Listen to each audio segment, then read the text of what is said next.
18 जुलाई से मानसून सत्र शुरू हो चुका है, लेकिन सत्र में जिस तरह से काम हो रहा है उससे विपक्ष खासा नाराज दिखाई दे रहा है और सरकार के खिलाफ हल्ला बोल कर रहा है।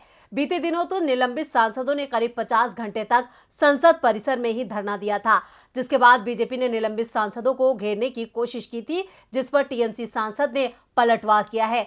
आखिर क्या है मामला, देखते हैं इस रिपोर्ट में। संसद में विपक्षी सांसदों की आवाज नहीं सुनी जा रही है, जिस कारण से विपक्षी सांसद नाराज हैं और जब सांसदों ने अपनी नाराजगी सदन के अंदर दिखाई तो उन्हें निलंबित कर दिया गया।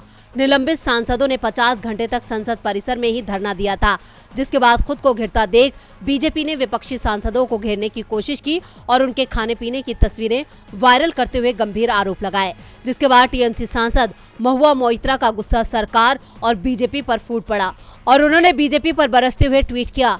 महुआ ने ट्वीट कर कहा, बीजेपी से आग्रह है कि तंदूरी चिकन को अकेला छोड़ दे और गांधी जी के आदर्शों को कहीं अधिक गंभीर क्षति पर विचार करें। अहिंसा, बुलडोजर राज, सत्य, 15 लाख भारतीय स्वराज, संघवाद का अंत, सादगी, 10 लाख रुपए का सूट।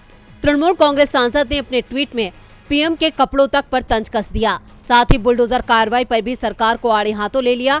हालांकि ये कोई पहला मौका नहीं है जब महुआ मोइत्रा सरकार और बीजेपी पर बरसी हों। इससे पहले भी उन्होंने सरकार के खिलाफ बेबाकी से अपनी बात रखी है। इतना ही नहीं, मोइत्रा ने बिना नाम लिए बीजेपी प्रवक्ता शहजाद पूनावाला को बीजेपी का किराए का नौकर कह दिया था। उन्होंने कहा था कि बीजेपी के किराए के नौकर ये कमेंट करते हैं कि निलंबित सांसद धरने पर क्या खाना खाते हैं, ये मूर्ख आत्माएं हैं। गौरतलब है कि परिसर में चिकन खाने का मामला पूनावाला ने उठाया था, जिसके बाद ही मोइत्रा ने उन्हें घेर लिया था और अब इसी मामले पर मोइत्रा का एक और ट्वीट आ गया। अब देखना होगा कि बीजेपी की तरफ से इस पर क्या प्रतिक्रिया आती है। डीबी लाइव की रिपोर्ट।